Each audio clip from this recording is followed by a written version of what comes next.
Go ahead. Mr. Chairman, Tony Wasley, for the record. There's also some differences in timing of these surveys. We do elk in January, typically with good light and snow conditions, and it's not unusual to encounter groups of 500 animals together, which increases that sample size. When we're looking at antelope, a lot of times it may be in September, or not September, but October, November. They might not be in those large winter concentrations yet, so it's more difficult to find those. Plus, the ideal survey conditions pretty much occur simultaneous, and we don't have the resources to simultaneously survey all big game species, so we take advantage of the best opportunity to get the best handle on elk. So I'm familiar with that. And generally, your elk surveys run in concert with like deer surveys because they're in similar areas in many units. Yep. All right. Anyways, we had Commissioner Macbeth.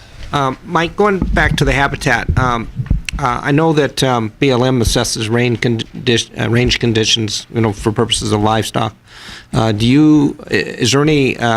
Does any of that overlap into wildlife that you use in your determinations of the habitat conditions? As much as I would love to be a field biologist, I'm not, and I know it varies statewide. Some of the BLM field offices try to get out and assess the forage resources, and others we ask and there's no data from them.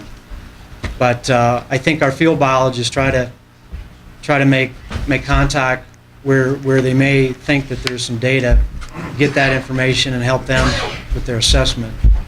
But certainly we're wishing there was more assessment by the land management agencies on resources out there.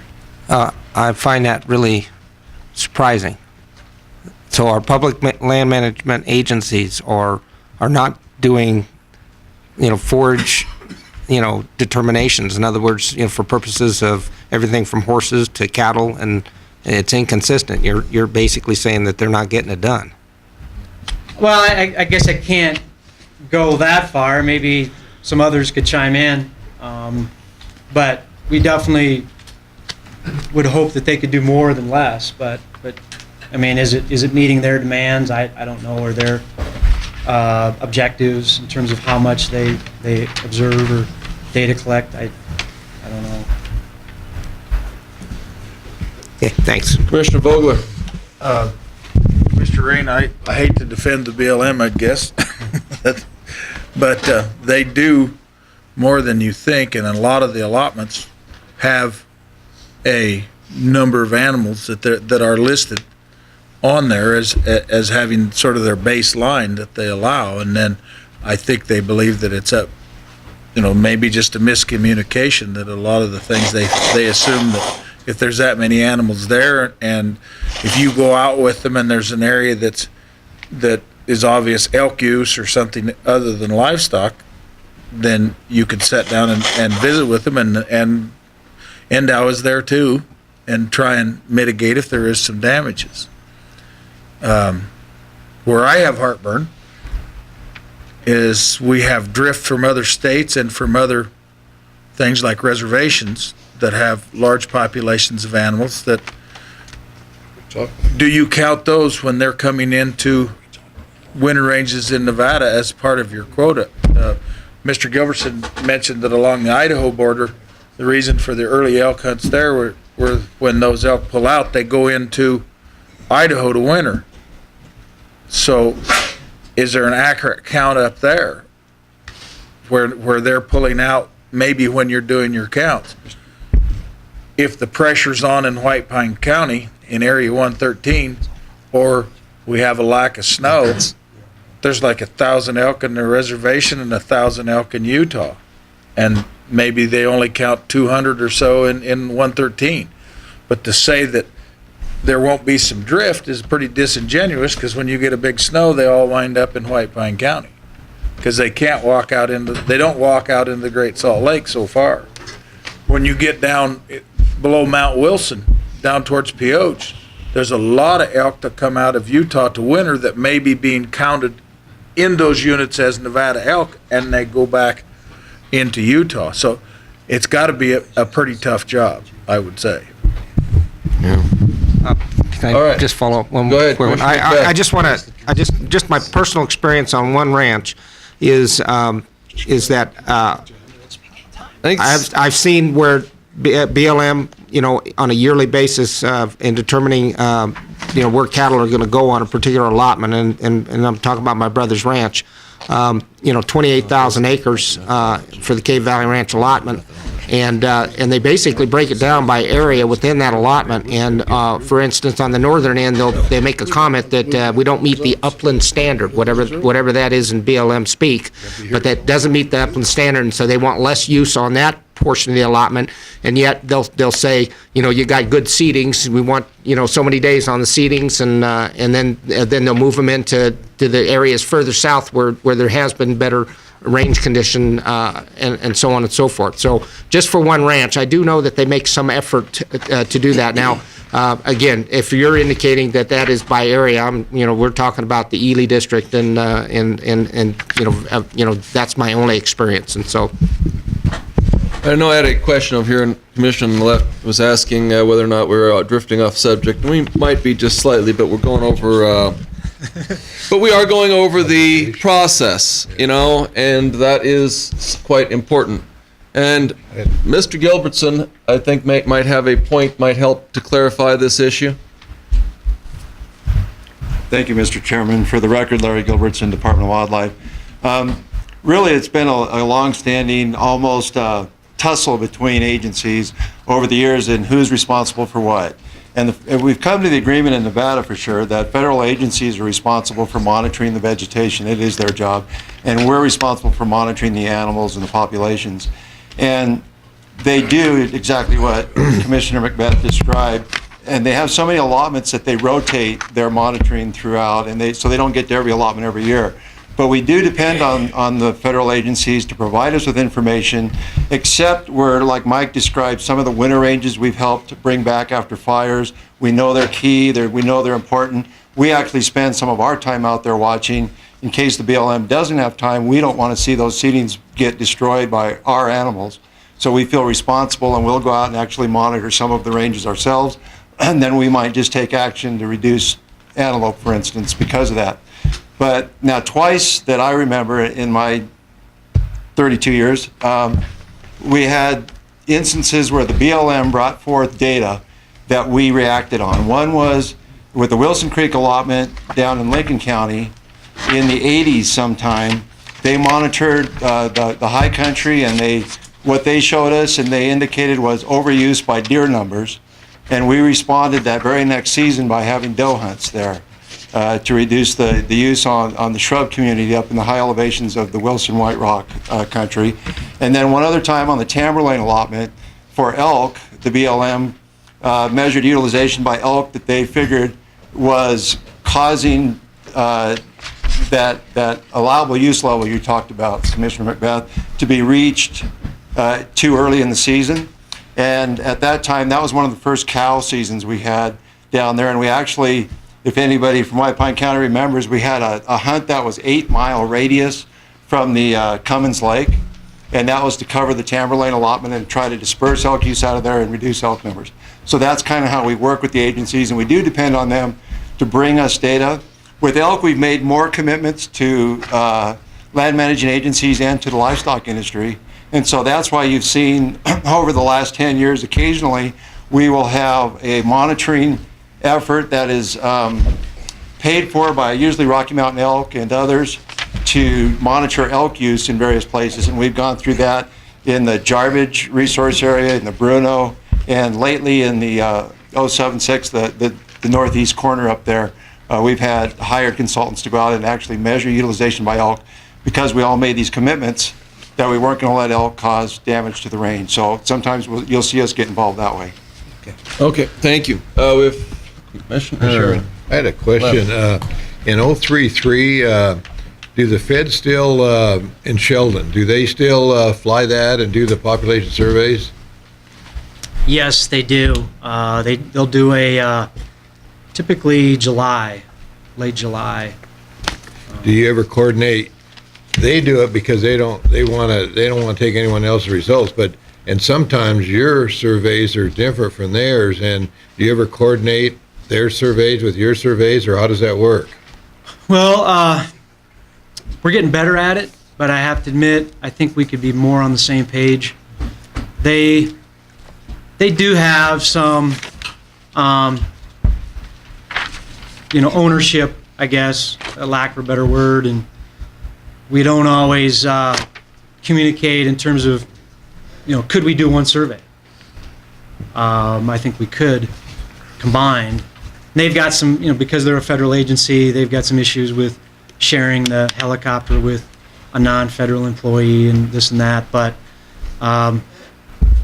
we do, Chris Hampson, our biologist, he does coordinate with Gail Collins, the biologist, who's actually stationed out of Lakeview, Oregon, who does those surveys.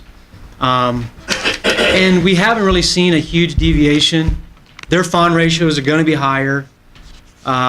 It's because it's about 2 months earlier, but taking into account, that first 3 months of mortality on pronghorn, we seem to be fairly in sync.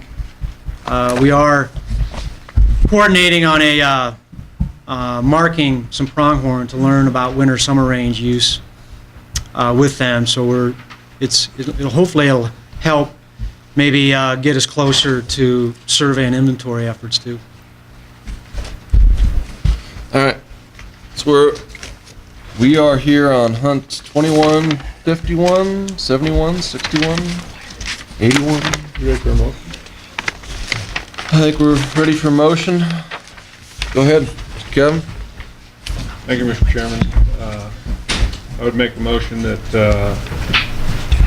on hunt 2151, we change unit 041, 042 early to 97, 041, 042 late to 57, 078, 105-107, and 121 to 39.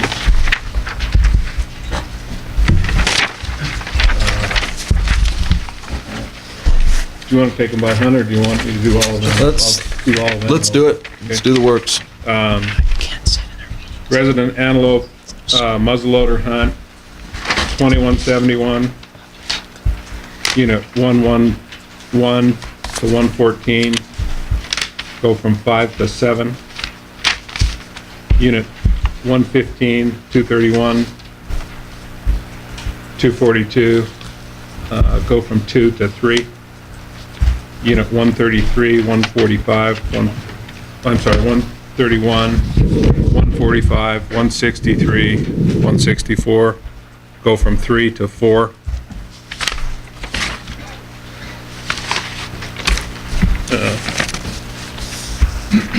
On page 3, non-resident antelope horns longer than ears, hunt 2251, 041, 042 early, go from 10 to 15, 041, 042 late, go from 10 to 5, and leave all other hunts and recommendations as recommended. Second. 4 antelope, correct? Mr. Maker, the motion, that was 4 antelope, right? That's correct. For all antelope, including, I may have missed one recommendation. Let me just take 1 second here.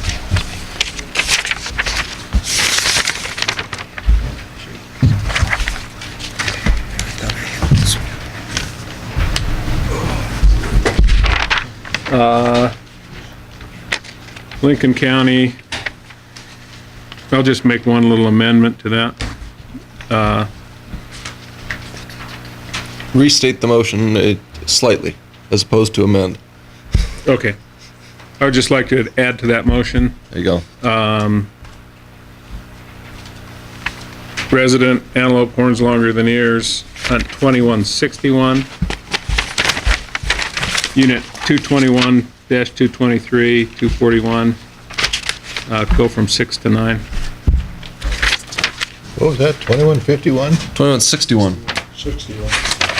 The archery. Which, Sorry, I didn't mention. Second to last unit group. go from what? Oh, On page next page. 3 at the top. That one, the second to last, 21, 221. Go to what? Nine, to 9. Recommendation from Lincoln County. Go from 6 to 9. You're talking about 2161. Is that, Yes, 221, 223, 224. on the top of page 3. On 2161 or? 2161. Right here, 6 to 9. Okay. Got it. And you'll see he's got it up on the screen here. That's the one there. That one.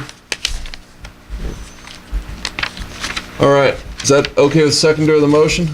Yes, Okay. second on the amendment, or on Second the concurs. revision. Okay. Discussion from Mr. Vice Chairman, then Commissioner Vogler. Mr. Chairman, on those recommendations, we always get them out of Washoe.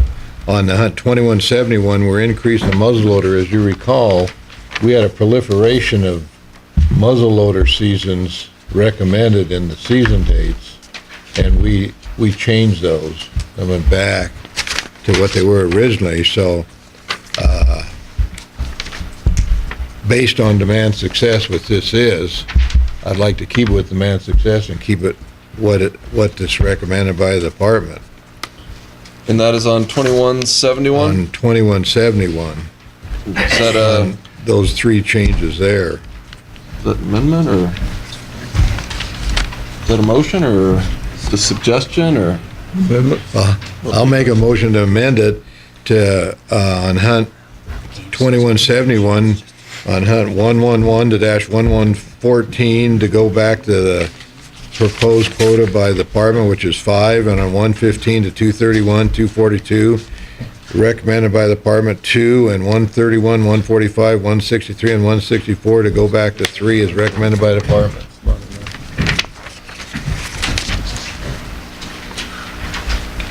That was an amendment, Mr. Chairman, motion to amend? this is, no, I was waiting for a second or not. got it, second. Okay, that's been properly moved and seconded to amend the main motion with those three changes on 2171. Everybody gathered that? So let's discuss the amendment. Discuss that on the muzzleloader. We're talking about a grand total of 4 tags. Well, we saw the proliferation of, the tremendous increase in seasons, and that seems to be, creeping that way, and we're getting this creep, and I'd like to keep it within demand success. 'Cause I assume these numbers the department recommended are within demand success, right? Yeah, I previously stated. Thanks. Okay, so that's the motion to amend. It's on the floor. Everybody understand the motion? All in favor of the motion to amend, and that would simply amend the main motion, signify by stating aye. Aye. All opposed? Nay.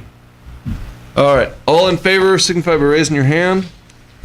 You might have to vote. All opposed? Okay, and I'll vote in favor of the amendment. So motion passes 5-4 to amend the main motion. And now we're back at the main motion, which was as stated by Commissioner Cavan, with the leaving 2171 as proposed by the department. Do we need to restate that? We have discussion on the I motion. just have a question, Mr. Carr. Can we, if the out-of-state tags, non-resident tags, are based on percentages, can we change those? Or does that change the percentage in any one of those hunts? Mr. Cavan suggested 2 changes, which basically is really not a change.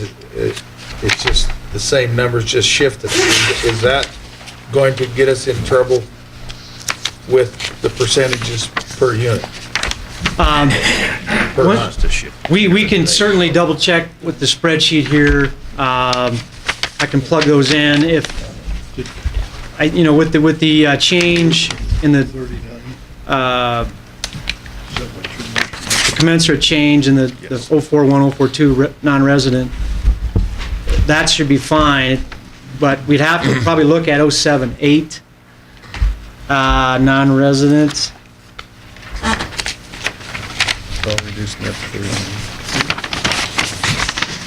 I mean, it's you might drop it to 5. So let me just. I mean, it seems it just shifted 5 Yeah, it shouldn't. tags into the early hunt to the late hunt, but if it changes the percentage, is it the total percentage of tags or is it the Total. Actually, so I plugged the numbers in So it's for the same. rifle, and we were at 9.9% going to non-residents with increasing or decreasing the 078 through 021 resident quota and not doing anything to the non-resident.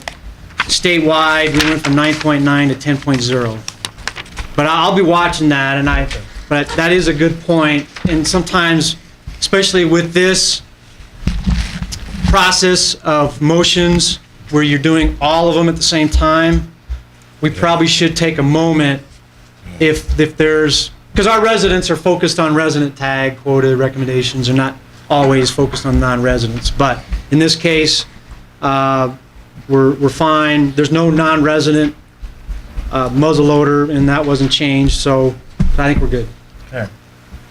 Okay. Everybody understand the motion as amended? All in favor of the motion signify by stating aye. Aye. All opposed? Motion passes 8-0. Let's see. Want to take a break before elk or? Yeah. Okay, let's take a break. Take 10.